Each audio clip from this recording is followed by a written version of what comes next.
안녕하세요. 자, 이번 시간 이제 제2강 교재는 19쪽입니다. 19쪽의 중간 재무보고. 자, 여기서부터는 안 배운 거죠? 중간 배웠구나. 죄송해요. 중간 재무보고는 배웠고 안 배운 게 하나 있습니다. 그 뒤에. 그래서 예습보다는 복습 위주로 하시랬죠. 자, 중간 재무보고는 전산세무 2급 정도까지 저랑 하셨으면 교재에 있는 내용이고 저랑 안 하신 분들은 안 배웠을 수도 있습니다. 그리고 한 가지만 더. 전 시간에 언급을 한 것도 같은데 혹시나 이런 얘기를 했나 모르겠어요. 우리 재경 시험이 지금 재무회계 이론이죠. 앞부분은 아까 한 3개 정도, 4개 정도, 최소한 2-3개는 나온다 그랬죠. 그 중에 이론형 문제가 있고 계산형 문제가 있는데 요 비중을 말씀 안 드렸네요. 그죠? 요것만 한 가지 하고 넘어가겠습니다. 그래서 쉽게 하면 그냥 쉽게 하면 5대5, 그냥 반반. 40문제 중에 한 20문제 정도씩 5대5라고 보셔도 되고, 아니면 이론이 약간 더 많은 정도 5.5 대 4.5, 55% 대 45% 정도 이렇게 출제가 됩니다. 이것도 특징이라면 특징이죠. 요즘에 웬만한 시험, 회계 관련 시험의 대부분은 계산 문제의 비중이 큽니다. 계산 문제가 심한 데는 70% 이상, 적어도 한 60% 이상은 되는데 우리 시험은 반반 내지는 조금 적은 정도예요. 이것도 한 가지 우리 재경 시험의 특징입니다. 그래서 이론이 상대적으로 더 많이 나온다는 점을 고려하시고, 그리고 재무회계론 앞 시간에 한 것은 제가 좀 빨리 서둘러서 갔죠. 말씀드린 대로 천천히 하면, 안 배운 것처럼 천천히 하면 재무회계만 5, 60강이 나왔기 때문에 그러면 강의 들을 수가 없어요. 그죠? 시간도 없는데. 그래서 좀 빨리빨리 나가고 다시 열로 오죠. 중간 재무보고는 전산세무 2급이나 회계관리 1급까지 하셨으면 한 번쯤은 보셨을 거고, 물론 안 배운 사람도 있을 겁니다. 자, 갑시다. 중간 재무보고 교재 19쪽입니다. 원래 1회계년도는 보통 우리 회계에서는 12개월 기준이죠. 1년 기준입니다. 근데 그거보다 짧은 기간, 중간 기간을 대상으로 작성하는 재무제표를 중간 재무제표, 중간보고라고 하더라. 적시성, 회계정보의 적시성을 높이기 위해서 필수적인 수단이다. 여기서 중간 기간은 회계년도보다 짧은 기간이고 그것이 3개월이 될 수도 있고 6개월이 될 수도 있습니다. 반기, 상반기, 하반기 할 때 반기, 1, 4분기, 2, 4분기, 1분기, 2분기, 3분기 할 때 분기, 분기별, 반기별. 그리고 누적 중간기간, 누적 중간기간은 회계연도 개시일 1월 1일부터 12월을 가정했을 때 1월 1일부터 당해 중간기간의 종료일. 만약에 지금이 9월이다. 그럼 9월 30일까지, 1월 1일부터 9월 30일까지를 누적이라고 하고요. 만약에 분기별 가정했을 때 당해 분기는 7월부터 9월, 7월부터 9월이에요. 맞죠? 7월부터 9월까지가 당해 중간기간. 근데 누적 중간기간은 1월 1일부터 9월 30일까지를 의미한다. 이거고. 중간재무제표는 중간기간이나 7월부터 9월로 분기별로 가정했을 때 7월부터 9월 기준으로 작성하거나 누적 1월부터 9월 기준으로 작성하는 재무제표를 말한다. 연차 재무제표, 영차가 아니라 연차. 이건 우리가 원래 하던 1회계년도. 1회계년으로 보통 12개월을 기준으로 했었죠. 결론 우리가 지금까지 하고 있던 것을 연차재무제표라고 하고, 연차재무제표보다 짧은 기간을 대상으로 하는 게 중간재무제표라고 하더라. 자, 그 다음 20페이지 넘어갑니다. 중간보고서의 내용입니다. 중간보고서는 먼저 종류. 중간재무제표에는 뭐가 있냐? 이건 필수. 이건 외워야 됩니다. 별표 500개 같은 3개 쳐놓으시고 2개만 칠까요? 앞에 요약이라는 단어 빼면은 재무상태표 그리고 포괄손익계산서. 손익계산서와 포괄손익계산서. 왜? 재무회계 배우신 분들은 포괄손익계산서를 하나로 할 수도 있고 손익계산서와 포괄손익계산서로 2개로 할 수도 있잖아요. 그 얘기하는 거예요. 어쨌든 결론은 포괄손익계산서, 그 다음 자본변동표, 현금흐름표와 주석입니다. 결국은 우리가 알고 있는 재무제표하고 똑같아요. 앞에 요약자가 붙어 있는 것만 다를 뿐입니다. 그래서 중간재무제표의 종류는 무조건 암기, 기본적으로 암기. 자, 다음에 중간재무보고에 표시해야 되는 잠시만요. 가로 2번에 선별적 주석. 주석도 있어요. 참고만 하시면 되고. 그리고 가로 3번 중간보고서가 표시돼야 되는 기간. 이게 조금 헷갈립니다. 자, 혹시 연차 재무제표는 여기는 없지만 그냥 연차 재무제표는 당해 기간 말과 직전 연도 말을 보고 직전 연도 말을 비교하는 형식. 즉 당기분과 전기분을 같이 적게 돼 있죠. 그래서 우리 뭐 전산회계 이런 거 배우신 분들은 재무제표를 딱 열으면 단기분이 앞에 있고 전기분이 뒤에 있습니다. 말 그대로 비교할 수 있도록 되어 있어요. 자, 그런데 중간 재무제표는 비교 대상이 좀 복잡합니다. 그래서 이거를 외우셔야 돼. 사실은 잘 나오진 않아요. 자, 지금 나오는 이 중간 재무제표 있잖아요. 요거하고 그 뒤에 넘어가면은 22쪽에 보면 보고기간 후 사건이라고 있어요. 이건 전산회계나 회계관리 1급에서는 안 배웠을 수도 있습니다. 어쨌든 중간 보고하고 이 보고기간 후 사건 둘 중에 하나는 항상 나온다. 이렇게 생각하시면 돼요. 항상. 자, 다시 돌아와서 재무상태표는 당해 기간 말과 직전 연도 말을 비교하는 형식. 그리고 책에 친절하게 그 밑에 예를 들어서 3분기 7월부터 9월을 가정했을 때 날짜로도 비교해 드렸죠. 당해 9월 30일과 직전 연도 12월 30일을 비교하는 형식. 맨 밑에 표를 참조하세요. 그 다음 손익계산서는 두 개입니다. 당해 중간기간과 누적 중간기간을 직전 연도 동일기간. 직전 연도 동일기간. 당해 기간 대 직전 연도 동일 기간, 누적 기간 대 직전 연도 동일 기간. 손익계산서는 두 가지가 되는 거고, 그리고 현금 흐름표와 자본 변동표는 누적 기간 대 직전 연도 동일 기간입니다. 다시 재무상태표도 잘 보시면 당해, 누적, 누적이죠.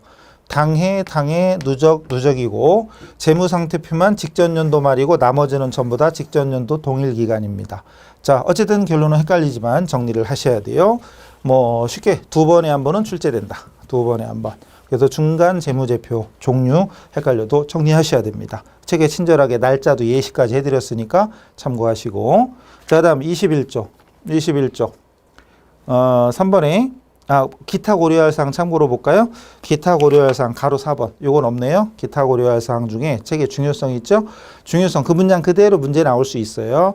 자, 중간 보고서 작성할 때 인식과 측정, 분류, 공시에 관한 중요성의 판단은 해당 중간 기간, 해당 기간을 대상으로 중요성을 판단해라. 뭐 측정할 거냐 말 거냐 이거. 그다음 연차 재무제표의 주석 공시. 요거는요. 자, 잘 보세요. 최종 중간 기간. 예를 들어서 분기별로 한다면 4분기. 4분기의 재무제표는 별도로 작성하지 않을 수도 있다. 생략할 수 있대요. 생략할 수 있다. 다만 특정 중간기간에 보고된 추정금액이 최종 중간기간에 중요하게 변동되었지만 최종 중간기간에 대해서 별도의 보고를 하지 않으면 그 내용을 연차재무제표 주석으로 공시해라. 뭔 소리래? 그죠? 자, 예를 들어서 분기별로 하죠. 분기별. 이게 1월 1일이고 12월 31일이면 원래 이때는 연차재무제표를 작성하는 건 당연한 거죠. 재무제표 FS, 재무제표를 작성하는 건 당연합니다. 자, 그런데 만약에 분기별로 해서 3, 4분기다, 4, 4분기다. 그럼 이게 10월 1일부터 12월 31일까지 요건데 요 4, 4분기의 재무제표는 생략할 수도 있다 이거죠. 왜냐하면 이거 작성하고 연차 재무제표 또 작성하면 이중으로 작성하잖아요. 복잡하다는 얘기죠. 그래서 마지막 분기는 생략할 수 있는데 문제는 그 전에 일어난 어떤 사건이 있었는데 이때 중요한 변동이 있었어요. 중요한 변동사항을 4, 4분기에 보고를 하는 게 맞는데 만약에 4, 4분기에 재무제표가 생략이 됐으니까 이거 중요한 변동사항을 보고할 데가 없잖아요. 그럴 때는 연차재무제표의 주석으로 공시해라. 그 내용입니다. 어쨌든 문장 그대로 나올 수 있으니까 그대로 읽어보시고. 자, 동그라미 3번. 한국재택국제회계 기준을 준수했다. 그러면 그 사실을 주석으로 공시해야 됩니다. 요것들은 그냥 영혼을 갈아넣지까지는 않아도 영혼을 갈아넣지는 않아도 여러분이 또박또박 한 번씩 읽어보고 지나가고 나중에 이해도 갈 때 또 읽어보고 그러면 충분합니다. 이 자리에서 완전히 외우고 넘어가지는 않아도 돼요. 근데 아까 했던 거는 참고로 외워놔야죠. 일단 까먹더라도 외워놔야죠. 또 나중에 다시 와서 또 외우고 또 까먹더라도 또 일단 외워놔야 돼요. 근데 지금 이 문장은 한번 또박또박 읽어보시면 됩니다. 자, 다음 큰 3번 인식과 측정. 연차 기준과 동일한 말 그대로 연차 재무제표에 적용한 정책, 회계처리 방법이나 이런 걸 동일하게 적용해라. 그 다음에 직전 연도 말에 회계 정책을 변경해서 연차 재무제표에 반영한다면 변경된 정책을 사용해라. 법인세 비용은 전체 회계연도에 대해서 예상되는 가중평균 연간 법인세율을 기준으로 한다. 1년 동안의 순이익에 대해서 적용될 법인세율이 있을 거 아니에요. 법인세를 배우시면 얼마까지는 몇 퍼센트, 얼마까지는 몇 퍼센트 다르죠. 그 세율을 적용할 때 직전 연도에 대해서 전체 회계연도에 대해서 예상되는 법인세를 기준으로 추정을 해라 이거죠. 그 다음 계절적, 주기적 또는 일시적인 수익 또는 고르지 않게 발생하는 원가는 미리 땡겨서 예측하거나 이연해서는 안 된다. 이런 내용이 가로 3번에 나옵니다. 연차 재무제표에서 미리 땡기거나 이연시키는 게 합리적이지 않으면 중간 재무제표도 그래서는 안 된다. 그 다음에 넘어가죠. 그 다음 4번은 회계 변경을 배웠었으면 이해할 수 있는 내용인데 특별히 중요하진 않아요. 만약에 4번 잠깐 보시죠. 교재 21쪽 하단. 만약에 첫 번째 줄 끝에 회계 정책 변경. 회계 변경을 배우셨다면 정책 변경은 소급법, 추정 변경은 전지법이에요. 그걸 생각하면서 읽어보면 첫 번째 줄 정책 변경이 있는 경우에는 두 번째 줄 끝에 재무제표를 재작성한다. 똑같은 내용입니다. 자, 참고하시면 돼요. 특별한 건 없고 다만 재작성해야 되는데 소급법 적용이 곤란할 때는 예외적으로 전진법 적용이다. 같은 내용입니다. 여기서는 특별히 중요한 건 아니니까 넘어갑시다. 자, 이제 7절. 자, 여기가 중요하죠. 새로 생긴 거. 이제 일반적인 전산세무 공부하신 분들은 안 배웠던 내용. 재경관리사에서만 나오는 내용. 다른 시험은 거의 안 나옵니다. 물론 아예 안 나오진 않아요. 그래서 공무원 시험에서도 한 200년에 한 번씩은 나오고 막 이런 식이니까 어쨌든 아예 안 나오진 않는데 우리 시험은 자주 나옵니다. 중간 보고 그리고 지금 하는 보고 기간 후 사건에 대해서 시험에 둘 중에 하나는 항상 나온다 생각하시면 돼요. 자, 쉽게 우리 재무제표를 작성하는 거 12월 말일을 기준으로 작성을 합니다. 결산일을 우리는 보통 12월 31일을 가정을 하지요. 그리고 주주총회가 나중에 열립니다. 보통 한 90일 이내. 그러니까 보통 2월이나 3월 달에 열립니다. 3월 달 이내에. 그 사이에 물론 이사회라고 있어요. 그래서 전년도 실적이 나올 거 아니에요. 그럼 이사회에서 이익을 어떻게 처분할 건지 내부적으로 먼저 회의를 하고 주주들한테 보고한 다음에 결의를 한단 말이죠. 재무제표가 여기가 확정이 되는 겁니다. 자, 실질적인 배당을 얼마 줄 거냐, 적립 어떻게 할 거냐 이런 것들을 실질적으로 확정하는 게 주총입니다. 그런데 자, 이때까지 재무제표 쭉 작성한 내용이 요 기간 중에 변동이 있을 거 아니에요. 변동이 있는데 이거를 수정해야 돼, 말아야 돼, 수정해서 보고해야 돼, 그냥 보고해야 돼. 이런 문제가 생기는데 그게 바로 이겁니다. 보고기간 후 사건. 자, 보고기간 후 사건은 보고기간 말 12월 31일 쉽게 결산일 그리고 재무제표 승인일 여기가 재무제표 승인일 재무제표 승인 확정일이니까 이걸 승인일이라고 가정합시다. 승인일 사이에 이루어진 유리하거나 불리한 사건이다. 이 경우 재무제표 발행 승인일은 주주가 재무제표를 승인한 날이 아니라 주주총회에 제출을 위한 재무제표를 이사회 사실은 이날이 아니라 이사회예요. 이사회를 먼저 열고 그리고 주총회에다 하는 거니까 요 날입니다. 그 승인들은 요게 아니라 여기 엄밀하게는 주총이 아니라 이사회에서 승인을 하고 주총회 보고해서 최종 확정이 되는 거죠. 그래서 여기서는 여기가 아니라 여기입니다. 여기. 그 다음 보고기간 후 사건의 의. 자, 여기가 이제 우리 시험에 늘 나오는 게 이겁니다. 자, 유형이 두 가지입니다. 보고기간 말 현재 존재하였던 상황에 대한 추가적인 정보를 제공하는 사건은 결론은 재무제표의 인식한 금액을 수정해 줘야 됩니다. 자, 다시 보고기간 말 현재 존재하였던 상황이 변동했다. 그럼 수정해서 보고해야 돼요. 그런데 보고기간 말에 존재했던 게 아니라 그 후에 새롭게 발생한 새로운 사건이에요. 이때 존재하였던 상황이 아니라 새로운 사건입니다. 이때. 그럼 이건 수정하지 않아요. 수정할 필요가 없다. 다만 중요한 내용은 주석 공시해라. 자, 가로 1번부터 갑니다. 이거 수정을 요하는 것부터.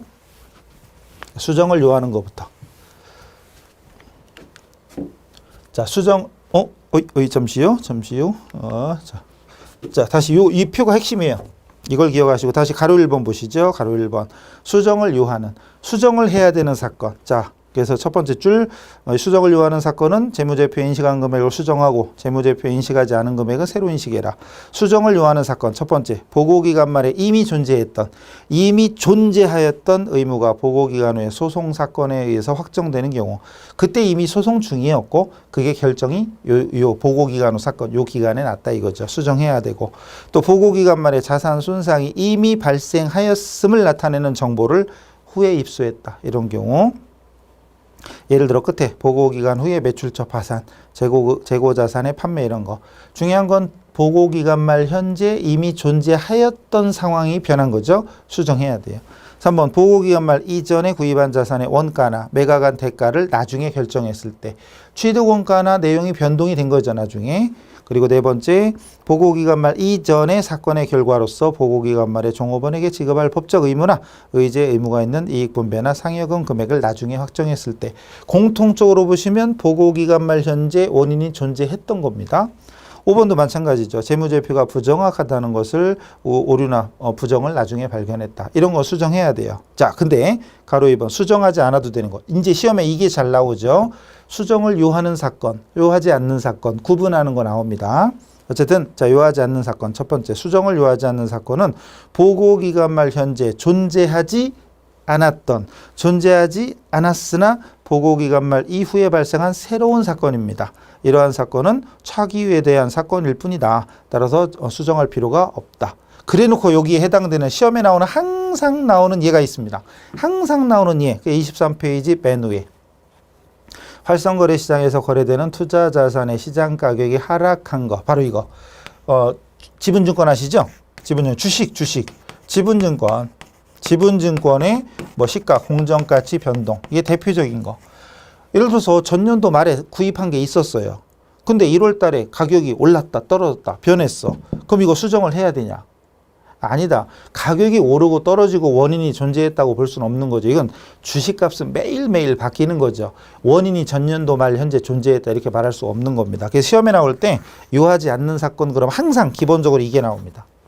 그 어떻게 보면 답이 손들고 있는 거예요.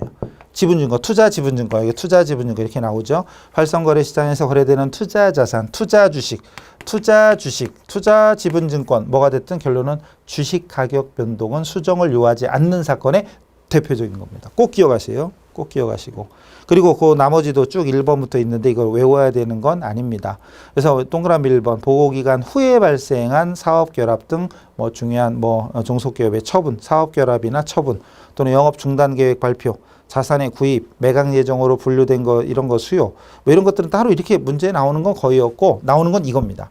그래서 수정을 요하는 사건들 우리 시험 사지선달했죠? 3개 주고 하나가 이거 있는 거예요. 그럼 답은 항상 이거예요. 답은 항상 이거야. 보고기간의 사건 그럼 답이 이거예요. 아닌 거예요. 대표적인 거. 나머지는 크게 사실 중요한 게 없습니다. 1번부터 뭐 9번, 10번까지 있는데 한 번쯤은 읽어보세요. 무슨 내용인지 몰라도 읽어는 보세요. 중요한 건 내용을 이해하지 못해도 읽어만 봐도 어느 순간 그게 2번, 3번 되면 나중에 문제 보면 다 보여요. 자, 넘어가셔도 돼요. 3번.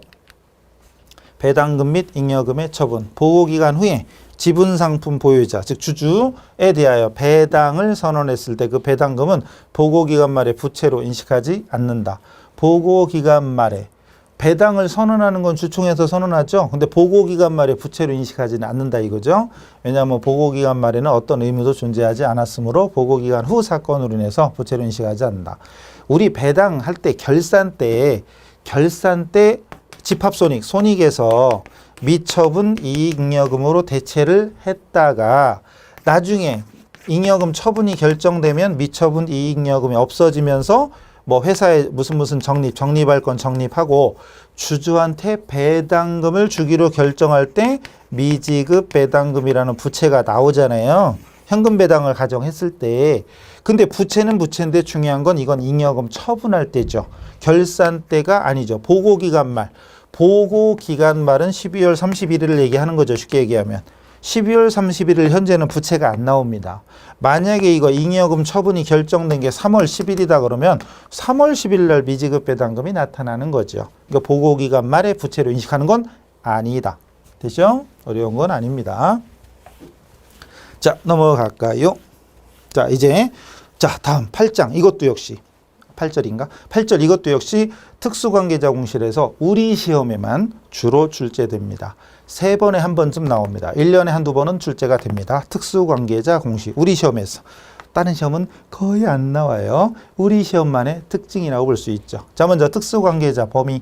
특수관계자 예를 들어서 누가 봐도 가족이다. 가족 경영 들어보셨죠?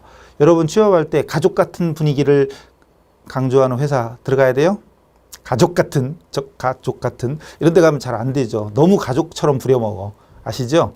그런 게 있어요. 어쨌든 근데 특수관계자 누가 봐도 가족 이런 거. 자, 특수관계자는 직접적 또는 하나 이상의 중개자를 통해서 간접적으로 당해 기업을 지배하거나 당해 기업의 지배를 받거나 동일한 지배 하에 있는 자, 특수관계자. 누가 봐도 지배종속관계가 있다. 그럼 특수관계자. 또 당해기업의 유의적은 중대한 이런 거죠. 중대한 영향력을 행사할 수 있는 지분을 소유하고 있는 자. 당해기업을 공동으로 지배하는 자. 이런 사람들을 특수관계자. 그 특수관계자의 정의가 문제로 나오는 거예요. 또 당해기업의 관계기업, 특수관계에 있는 기업. 당해기업의 참여자로 있는 공동기업. 또 당해기업이나 당해기업의 지배기업의 주요 경영진의 일원. 또 1이나 4, 여기 1이나 4에 해당되는 개인의 가까운 가족 같은 이런 회사는 가면은 곤란해요. 그러니까 아닌 데가 좋아요. 그죠? 나중에 말도 못해 막. 그런 게 있어요. 너무 가족적인 또는 종교에 같이 있는 이런 데 가면 같이 부려먹어요. 어쨌든 이제 너무 좀 무식하게 설명드렸지만 가족 이걸 비롯한 이런 지배 관계에 있거나 지배를 받거나 동일 지배하에 있는 유의적 영향력을 행사할 수 있는 지분을 소유하고 있는 자 이런 사람이 특수관계자입니다. 만약에 우리 회사 자본이 100인데 여러분이 저한테 50을 출자한 사람이다. 그 유의적인 영향력 거의 지배관계에 있죠. 그럼 여러분이 저한테 이 소리만 해도 저는 굽신굽신 해야죠. 그죠? 특수관계자입니다. 특수관계자 누구누구인지 이런 게 문제로 그대로 출제가 됩니다. 그 다음 6번 4나 5.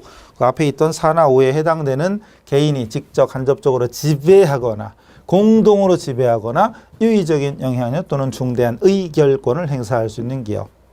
뭐 대충 의미 이해되시죠? 당해기업이나 당해기업의 특수관계자에 해당되는 기업의 종업원 급여를 위한 퇴직급여 제도 이런 것도 전부 다 특수관계자 범위에 해당된다. 그리고 공시. 지배기업과 종속기업. 지배를 당하는 기업이 종속기업. 지배하고 있는 회사가 지배기업. 지배기업과 종속기업 사이의 관계는 거래 유무에 관계없이 공시합니다. 거래가 발생해야만 지배종속관계를 보고하라. 이게 이름 틀려요. 거래가 없어도 지배기업과 종속기업 사이의 관계는 공시를 해야 됩니다. 지배관계가 있다 없다 이런 걸. 그리고 지배기업의 명칭. 지배하는 기업이 누구냐. A, B가 있으면 A 회사가 B를 지배하고 있으면 지배회사가 A라는 것을 반드시 공시해야 됩니다. 다만 최상위 지배자와 지배기업이 다를 때 최상위 지배자의 명칭, 최상위 왜 이런 거 모기업, 자기업 들어보셨어요? 모기업, 자기업, 손기업. 모기업이 A와 B를 소유하고 있고 B가 또 C 뭐 이런 식으로 막 문어발 이런 거 들어보셨죠? 뭐 문어발. 그러니까 최상위 기업이 있고 여기 지배관계에 있고 지배관계에 있다. 그러면 최상위 기업의 명칭도 공시해라 이거죠. 모회사, 자회사, 손회사 뭐 이런 게 있어요. 재벌. 이게 뭐 이제 외국 경제 이쪽에서 재벌이라는 걸 한글로 재벌 이걸 영어로 해서 우리 고유명사처럼 이게 됐다나 만되나 어쨌든 최상위 지배자의 명칭도 공시해야 되고 또한 주요 경영진에 대한 보상의 총액과 분류별 그래서 단기 종업원 급여, 퇴직급여, 장기급여, 해고급여 이런 것들을 함께 공시해야 됩니다. 주요 경영진에 대한 급여 이런 것들도 공시를 해야 돼요. 이런 것도 문제 그대로 나옵니다. 지문으로 그대로 떠요. 이 3번 중에 1번은 나온다 그랬죠? 그러니까 1년에 2번 정도는 출제됩니다. 그러니까 중간 보고 기간 후 사건은 거의 2번에 1번. 그리고 얘는 한 3번에 1번 정도. 우리 시험의 특징 뭐랬죠? 가늘고 길게 골고루 다 나온다. 처음부터 끝까지 거의 다 나옵니다. 그래서 자꾸 읽으셔야 돼요. 자, 특수관계자가 있는 경우 거래와 채권, 재무, 잔액에 대한 정보뿐만 아니라 특수관계에 대한 성격도 공시를 한다라고. 그래서 이거는 여러분이 조금만 안 배우던 거라도 조금만 읽어보시면 어차피 나오는 내용이 여기 뭐 페이지가 뭐 몇십 페이지 되는 것도 아니고 그 내용이 그대로 나오기 때문에 몇 번만 보시면 돼요.